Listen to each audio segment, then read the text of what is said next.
श्री गजानन विजय ग्रंथ अध्याय 17. श्री गणेशाय नमः. जय जयाजी महामंगला, जय जयाजी भक्तपाला, जय जयाजी तमामलीला पतित पावन नरहरे. हिरण्यकश्यपू महाक्रूर, सज्जनांचा शत्रू थोर, तयाचे तू फाडून उदर, मरण त्यांचे साधिले. प्रल्हाद रक्षणासाठी तू जन्मलास स्तंभापोटी, रूप अनुपम जगजेटी धारण ते करुण. दात दाडा भयंकर, आयाळ रुळे मानेवर, नेत्र जेवी खदिरांगार ब्रह्माळ जाळू पाहती. त्या भयंकर रूपाची भीती नसे भक्तासाची, पिले जेवी वाघिनीची अंगावर खेळती तिच्या. तुम्हा पाहुण देवराया, लक्ष्मीनं धसे पुढे यावया, ऐशा स्थितीत लागया पाया भक्त तुझा नरहरे. तू भक्त वत्सल लक्ष्मीकांत, ऐसे सांगत आले संत, पुरविशी भक्त मनोरथ, नाही न त्यासी म्हणसी कदा. त्या आपुल्या ब्रिदासी जागा आता ऋषिकेशी, दासगणू लागला पायांसी, अभय असू दे पांडुरंगा. गजाननाचे परमभक्त होते काही अकोल्यात, तयांची या सदना प्रत हमेशा यावे समर्थांनी. चापडगावचे बापू कृष्ण, खटाऊ शेटाचे कुटुंब जाण, गोंडूलालाचा नंदन, बच्चूलाल नाम ज्याचे. जिजीबाई पंडित अनेकही होते बहुत, त्यांची नावे तुम्हा प्रत किती सांगू विबुध हो. एके वेळी अकोल्यात आले गजानन स्वामी समर्थ, खटाऊच्या गिरणीत मुक्काम त्यांनी ठेविला. एक भक्त मलकापुरी, विष्णुसा नामे निर्धारी, त्याच्या वाटले अंतरी समर्थ आणावे मलकापुरा. त्याने आमंत्रणाचा वशिला भास्कराच्या द्वारे लाविला, हाच भास्कर होता झाला समाधीस्थ अडगावी. तो त्यावेळी होता जवळ, करी कारभार अंगे सकळ, विष्णू साला होते बळ, याच भास्कर पाटलाचे. भास्कर म्हणे मलकापुरी, चला समर्था लवकरी, भक्त विष्णू साच्या घरी बोलवण्यास आला तो. मनोरथ येथील भक्तांचे तुम्ही पुरविले असती साचे, आता मलकापुरीचे लोक वाट पाहती. तई समर्थ म्हणाले भास्करा, सध्याचे मी मलकापुरा येत नाही जाना खरा, तू आग्रह करू नको. फार आग्रह करशील तरी फजित पावशील, याचा विचार करी खोल, मी न बोललो काहीतरी. दोरीसी दिदल्या फार ताण, ती मध्येच तुटतसे जाण, मी न हलणार येथून, तू या फंदात पडू नको. भास्कर बोले त्यावरी, काही असो मलकापुरी, चला विष्णू साचे घरी, हीच विनंती गुरुराया. मी तुमचा लाडका, मसी धक्का देऊ नका, मी भरवसा दिला देखा, तुम्हा घेऊन येण्याचा. ती प्रतिज्ञा माझी पुरी, तुम्ही करावी आज खरी. चला आता स्टेशनावरी, गाडीत बसावया कारणे. ऐसा आग्रह करून घेऊन आला गजानन, मलकापुरा कारण न्यावयासी श्रोते हो. भास्कराने विनवणी स्टेशन मास्तरा करोनी, 12 जणांचा डब्बा त्यांनी खाली करविला संतास्तव. महाराज तैसेच बैसले, ते न काही बोलले, जागेवरून नाही उठले गाडी सुटेपर्यंत. तो गाडी सुटण्याचा घंटा झाला अखेरीचा, डोळा चुकवून भास्कराचा लीला केली ऐशा रीती. जो डब्बा मोकळा केला तो त्यांनी सोडून दिला, योगीराज जाऊन शिरला बायकांच्या डब्यामध्ये.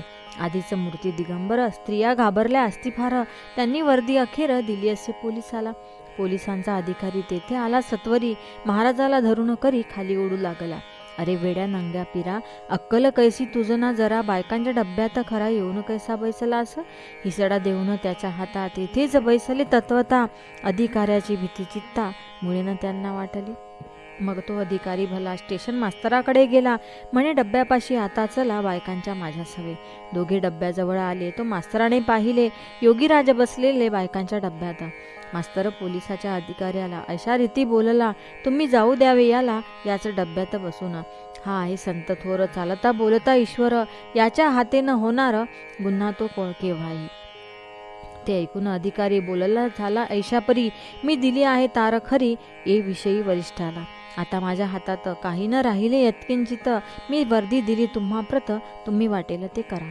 स्टेशन मास्तरांनी आपली टोपी काढून बहु आदर दाखवून विनंती केली, महाराजा तुम्ही खाली उतरावे, माझे एवढे ऐकावे, कायद्याचे आणावे प्रयोजन आपुल्या मानसी. महाराज उतरले खालती, पुढे खटला भरला त्यांचेवरती, कायद्याप्रमाणे निश्चिती जठरा साहेबासमोर. त्यांची फिर्याद घेतली, त्यांची तारीख नेमली, शेगावावरती भली चौकशीची श्रोते हो. बापूसाहेब जठारा आले शेगावांच्या वर, डाक बंगल्यात झाले स्थिर करण्या चौकशी खटल्याची. व्यंकटराव देसाई अकोल्याचे होते पाही, तेही आले त्या ठाई काही कामानिमित्त. महाराजांच्या खटल्याची गावी पुकार झाली साची, म्हणून मंडळी शेगावाची फार मिळाली बंगल्यावर. तई देसाई म्हणती जठरास, आज कोणता खटला विशेष, तुम्हा पुढे आहे खास, म्हणून मिळाले लोकही. जठार म्हणाले त्याते, याचे कारण तुम्हा ते कैसे न कळले वाटते तेच मला आश्चर्य. तुमचे स्वामी गजानन नंगे फिरती म्हणून पोलिसांनी भरून हा खटला पाठविला. त्या खटल्याची चौकशी होणार आहे आज दिवशी, म्हणून वाटते ऐसे मैसी लोक हे जमले असावेत. हे ऐकता भाषण व्यंकटराव झाले खिन्न, बोलते झाले कर जोडून खटला हा न चालवावा. श्री गजानन साधूची योग्यता आहे थोरसाची, ती मूर्ती भगवंताची आहे पहा प्रत्यक्ष. तो विदेही पुरुष जाणा, बंधन त्याला कशाचे ना, तो योग्यांचा योगी राणा, वंदनीय अवघ्यांती. खटला भरला हीच केली पोलिसांनी चूक भली, ती पाहिजे दुरुस्त झाली आज आपुल्या कराने. जठार म्हणती वकिलाला, तुम्ही जाणता कायद्याला, याचा पाहिजे होता केला, विचारतो पोलिसांनी. कारकुना म्हणती बोलावणे धाडा गजानना कारणे, ते ऐकुनी एकत्याने जवान पोलीस पाठविला. तो येऊन समर्थांशी म्हणे, चला आता कचेरीसी, अधिकाऱ्याने तुम्हासी मजधाडीले बोलावण्या. बऱ्या बोलाने चलावे, फजितीस ना करून घ्यावे, ना तरी मला लावेल न्यावे तुमच्या हातात धरून. तई बदले गजानना, आम्ही न उठू येथून, तुझे पाहतो शिपाई पण ये धरी माझ्या करा. शिपायाचा हात धरीला तो, न सुटे किंपी त्याला, रक्तप्रवाह बंद झाला त्या दाबाच्या योगाने. हाताशी लागली कळ, जीव झाला व्याकुळ, करू लागला तळमळ, शिपाई तो त्याच ठाई. शिपायाची वेळ झाला म्हणून पाठविले वकिलाला, त्या व्यंकटराव देसायाला समर्थांशी आणावया. जठार म्हणती तुम्ही जावे, समर्थांशी घेऊन यावे, लोकांशी न जमू द्यावे बंगल्याभोवती निरर्थक. इतक्यात आला समाचार, पोलिसाचा धरला कर, बसविला एका जागेवर, महाराजांनी सहज लिहिले. मग देसाई तेथे आले, त्यांच्या भक्तांशी बोलले, यावेळी नेसविले पाहिजे समर्था धोतर. ऐसा सल्ला मिळता क्षणी धोतर नेसविले भक्तांनी, ते टाकीले सोडून समर्थांनी रस्त्यात. गेले नागवे कचेरीस, सवे होता भास्कर शिष्य, जठारांनी पाहता त्यास दिली खुर्ची बसावया. या महाराज बसा इथं, तुम्ही नागवे गावात का फिरता सदोदित, हे काही बरे नव्हे. नागवे फिरणे हाच गुन्हा, कायद्यांनी ठरविला जाना, म्हणून विनंती आपणा द्या हे सोडून नंगेपणा. ऐसे जठाराचे भाषण घेतले स्वामींनी ऐकून, आणि केले हास्यवदन, उत्तर त्यासी द्यावया. तुला काय करणे यासी, चिलीम भरावी वेगेसी, उगीच नसत्या गोष्टीशी महत्व न द्यावे निरर्थक. ते ऐकता भाषण जठार गेले विरघळून, जनरीतीचे या लाभान मुळीच नाही राहिले. हा ऋषभदेव भागवतीचा किंवा शुकाचार्य साचा किंवा वामदेवाचा हा दुसरा अवतार. हा निजानिंदी सदारथ, खचिता आहे जीवनमुक्त, नये लाविता या प्रत, गुन्हा विचारे केव्हाई. जेवी अग्नीचा अग्निपणा, अग्नी सोडित नसे जाणा, परी अग्निहोत्र्यांना कुंडात ठेवणे भागत्यासी. अग्निदेव म्हणून ठेविल्या कुंडा वाचून, तो करील दग्ध सदन, हा दोष त्याचा नसे. तैसे यांचे नागवेपण आहे अग्नीचे समान, म्हणून यांचा शिष्यगण आहे अपराधी ये विषय. वस्त्ररूपी कुंडा ठाई, जरी हा ठेविला असता पाही, तरी हरकत नव्हती काही, सर्वांस दुःख सुखद होते दे. ऐसा विचार पूर्ण केला जठारांनी चित्ती भला, आणि हुकम फरमाविला त्यांनी पुढील प्रमाणे. महाराज मूळचे जीवनमुक्त, त्या ठेवणे व्यवस्थित, भास्कराचे काम सत्य होते न ते केले त्यांनी, म्हणून मी भास्कराला 5 रुपये दंड केला. ऐसा खटल्याचा निकाल झाला जठारांपुढे शेगावे. समर्थ आले म्हणाले भास्करांशी, पुन्हा ऐशा आग्रहाशी, करशील का सांगमशी, निज फजिती करून घ्याया.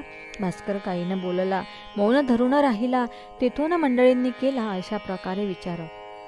समर्थांनी अग्निरथी, न बसवा येथून कल्पांती, विनाकारण कटकटी होती, हे काही बरे नव्हे. हा क्रम कित्येक दिवस चालला असे शेगावास. भक्त बैलांच्या गाडीस बसू लागले महाराजा.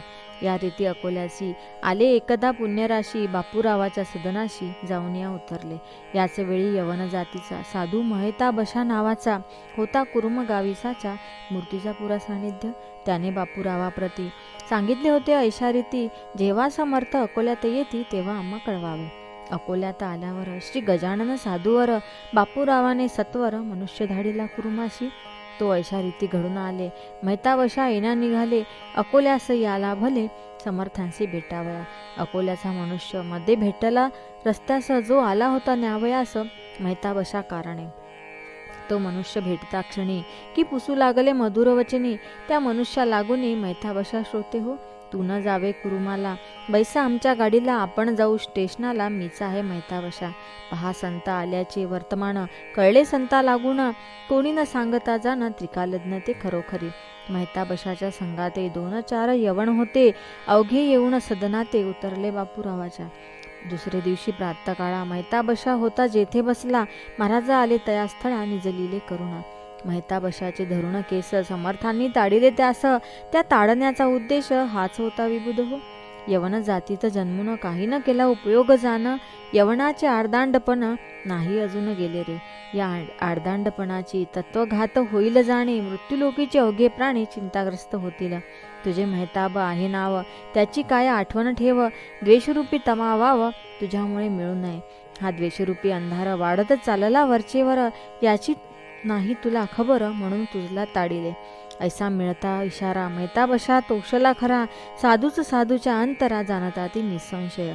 जेव्हा मैताबशादे ताडिले, तै संगतीचे यवण भले, कावरे बावरे होते झाले तो प्रकार पाहून.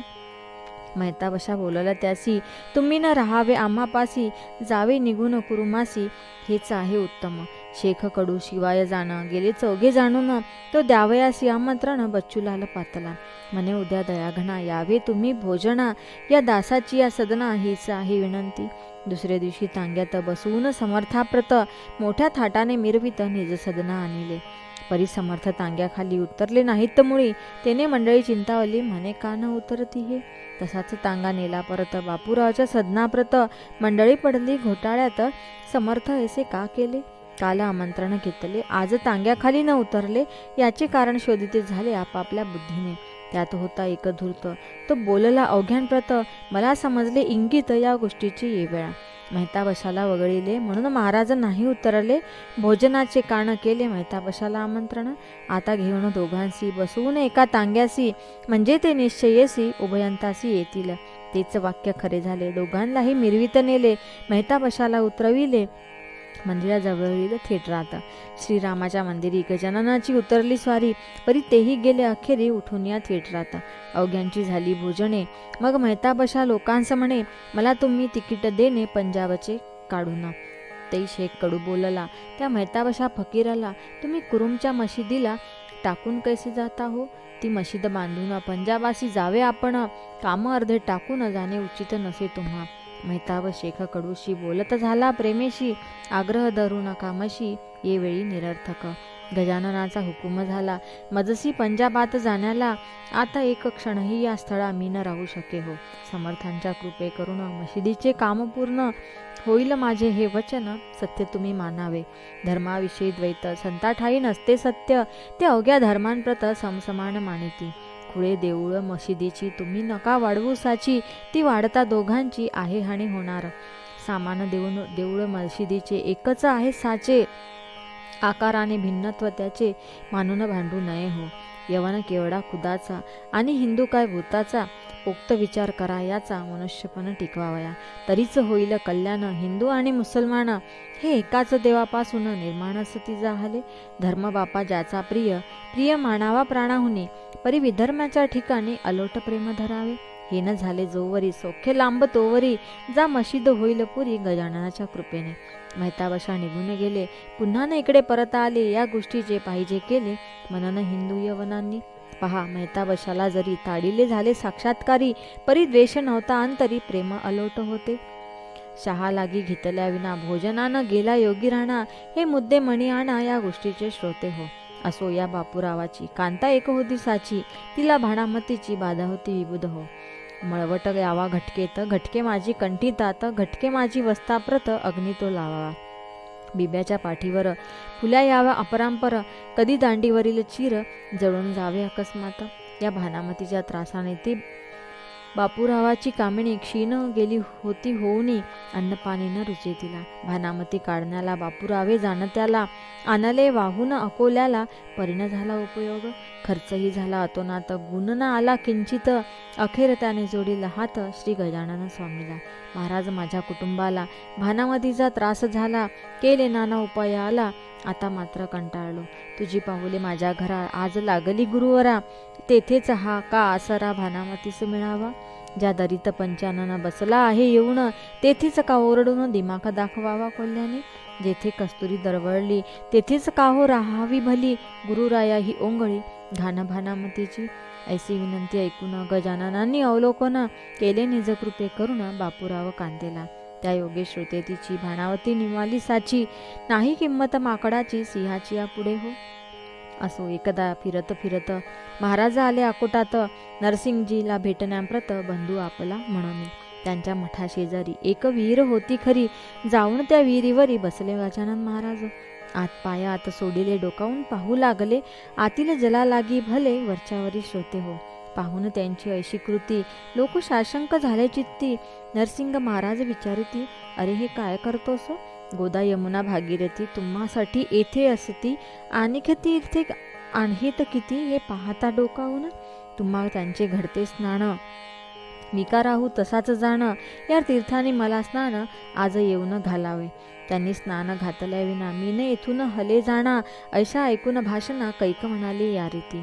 खरोखरी हा आहे पिसा, शेगाव नादी लागला कैसा, जरा थांबा येथेच बसा, काय करी हा पाहू पुढे. तो विहिरीतील जलांप्रत उकळ्या उठल्या अगणित, श्रोते एका निमिषात विहीर भरली पाण्याने. हजारी कारंजाच्या परी गजाननाच्या अंगावरी वर्षू लागले पहावारी, त्या विहिरीचे ते दवा. लोकांमंती गजानन यारे स्नाना लागून, नाही उरले प्रयोजन विहिरी माझी उतरण्याचे. गंगा यमुना गोदावरी वरती आली आहे खरी, स्नान साधा ये अवसरी या पुण्यसरितेचे. भाविकांनी केले स्नान, निंदकांची खाली मान, घातली तो पाहून प्रकार त्या पाण्याचा. संत जे जे आणती मनी, ते पुरवी चक्रपाणी, त्यांच्या वाणी लागुनी असत्यत्यानं दे परमात्मा. स्नान होता समर्थ उठले, पाणी पहिल्यापरी झाले, विहिरीच्या त्या तळास गेले, उकळ्या बंद झाल्या. नरसिंगजीसी भेटून निघून गेले दयाघन, शेगावास बैसून मनोवेगाच्या वारूवरी. स्वस्ती श्री दासगणू विरचित, हा श्री गजानन विजय नामे ग्रंथ, तारक होवो भवाब्धित भाविक भक्तांकारणे. शुभम भवतु श्री हरिहरार्पणमस्तु. इति श्री गजानन विजय ग्रंथस्थ सप्तदशोऽध्याय समाप्त.